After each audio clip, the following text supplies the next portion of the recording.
The Dallas Cowboys are facing the Baltimore Ravens. This is what I'm going to tag as the Desperation Bowl. Okay? It's a must win for both of these teams. The Ravens come in 0-2.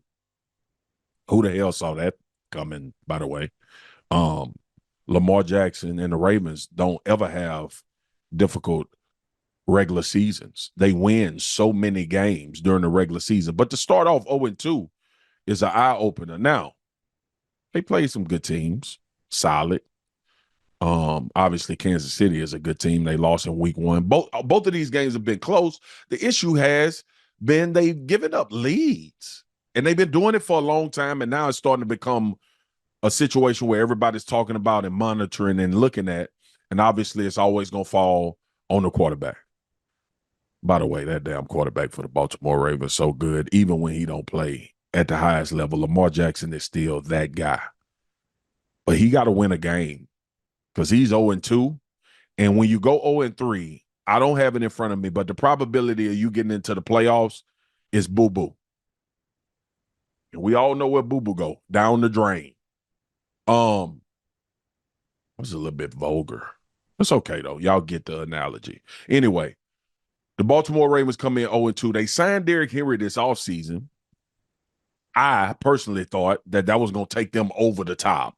I thought that was going to put them in the mode of just demolishing people all season long because now you can run it with a physical pounding back. The respect that you have to have for Derrick Henry in the backfield is going to open up the passing game, but that doesn't seem to be working for the Baltimore Ravens at this point. At the moment, the Desperation Bowl is what I'm tagging this. It's a must-win for Lamar Jackson. Yeah. It's a must-win because it might go down the drain. And who in their right mind thought that in the 2024-2025 season that there was a possibility of the Baltimore Ravens not making the damn playoffs? Not me. I didn't have that one on my vision board. I know y'all didn't either. So they got to win. But I'm conflicted because now I got to go to the other side. I want the Cowboys to win. Y'all know that. Y'all know that every time I talk about the Cowboys, I want them to win. But the reality is, I don't know if we're going to win. Sometimes I feel like I know. Sometimes I'm super confident, even though you don't know, and the game is sporadic and erratic, and you don't know what's going to happen in them 3-hour windows any given Sunday, Monday, Tuesday, Wednesday, Thursday, Friday, Saturday, Sunday, Monday, Tuesday, because we play every day. You just don't know. But Rain Dakota Prescott, in case you don't know who that is, that's Dak Prescott. That's his full name, is Rain Dakota Prescott. Has a lot on his plate right now, man. Let me go off for a second because I wasn't going to do this. I was going to keep it strictly to the game. We don't have enough weapons. We don't have enough weapons. And it all is going to fall on number 4. It's going to fall on CeeDee Lamb. And Jake Ferguson, the tight end, who I think is a budding star, is going to come back. I don't think he's going to be fully healthy, but he may play. And that's all we got. That's no shade. That's no disrespect to Brandon Cooks, the rest of the offensive guys. But we know in this league, you got to be elite. Now, here's what I will say. I think Brandon Cooks can actually take over a game if need be. I don't know if the offense is set up that way. But just in case Baltimore decides to double team CeeDee Lamb and we don't have Jake Ferguson, or we have Jake Ferguson in the limited role, and yes, I said we, can Brandon Cooks step up and be a guy to take over a game from the wide receiver position? I mean, the dude, he catches for 1,000 yards every season, almost, coming from Houston. Need him to take over. If CD can't take over, and listen, I'm moving CD all over the field. Reverses, handoffs, screen, deep passes, short passes, middle of the field passes. Pass it to him before he even step on the field. Tell CD play quarterback. However, we got to get him the damn ball in order to try to get a win against Baltimore, who is going to be desperate as well. We need to try to get it to him. Struggling, y'all. I'm scared. I'm scared for the Cowboys. We can't stop the run. Y'all saw it.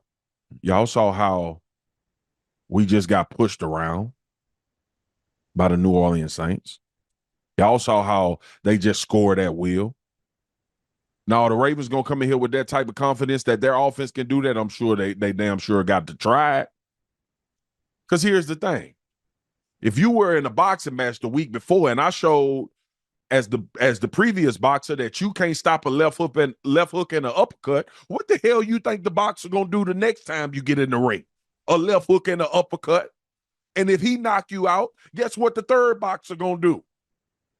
Give you a left hook and an uppercut. So if I'm in the Baltimore Ravens, I'm running this straight at them.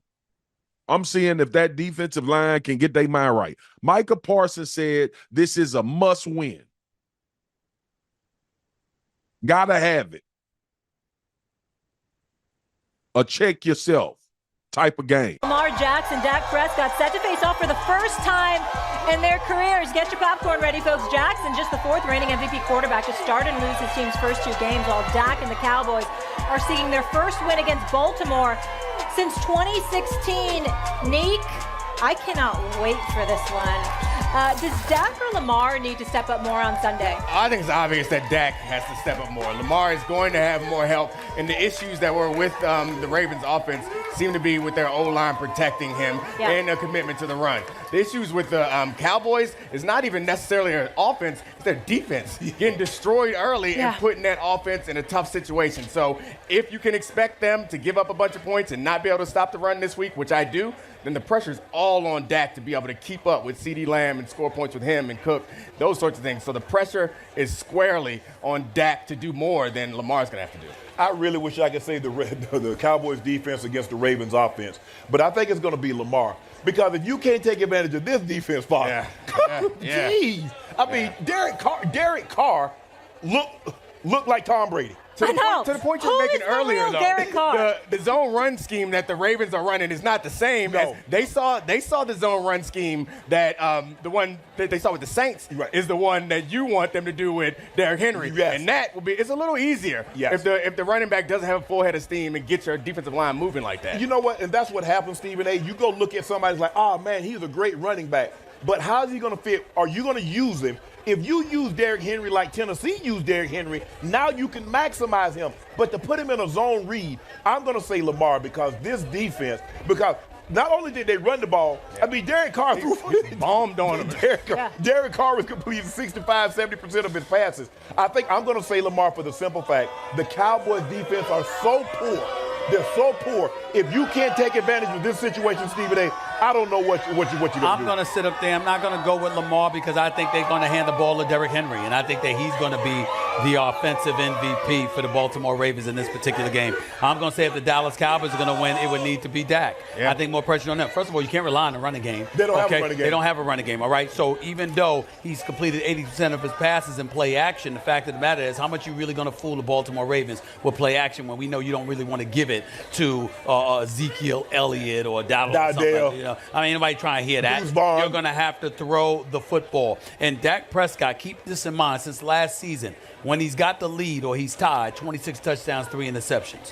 When he's trailing, 12 touchdowns, 8 interceptions. So it's a precipitous drop-off when he's behind the 8 ball. If Baltimore puts them behind the 8 ball, Dak's going to have to find a way to step up because you ain't going to be able to rely on the running game to do it. I mean, that's what you need to do because they can't run the football. Their inability to run the football puts so much more pressure on Dak than it does your typical quarterback because they have no resemblance of a run game. And so now you're forcing Dak to have to throw the ball 40, 45 times a ball game because they're getting 1-2 yards, and that's not enough to threaten the defense. So there's never a reason for them to drop a safety down because they normally can handle that running game with a seven-man box. The pressure and that stat you just used against Dak, that was dead wrong because I'm sure everybody, is worse when they're down because they know that I'm not saying that he's the only one that's worse. I'm just saying he's flagrantly worse. He's flagrantly worse. That's what I'm trying to say. Leave that man alone.